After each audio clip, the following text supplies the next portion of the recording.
I'm not so interested in occult matters anymore. I find it interesting from an historical perspective, and I like reading this stuff because it's very interesting.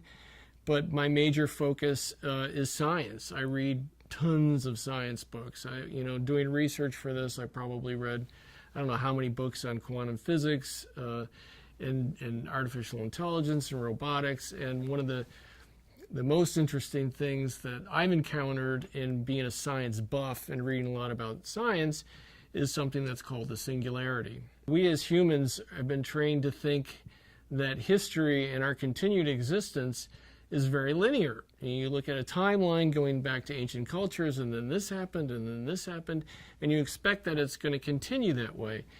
And what some of the people that have founded this movement, like Ray Kurzweil and others, they looked at the data and they found that things are not happening in regards to technology on a linear structure, that it's exponential. As the technology advances, it also gets really cheaper.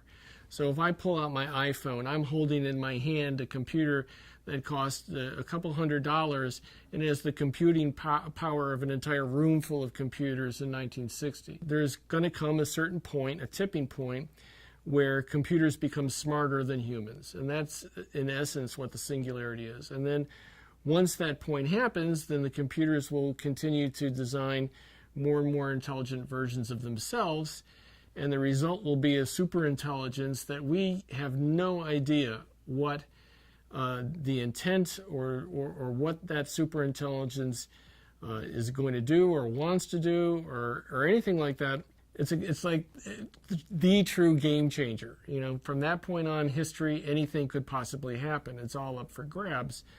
The singularity comes up towards the end of the book as William is trying to fathom what Paul's intentions are, and Paul is revealed to William to be a much more complex and interesting character than he has even been so far, and he's already been very interesting so far.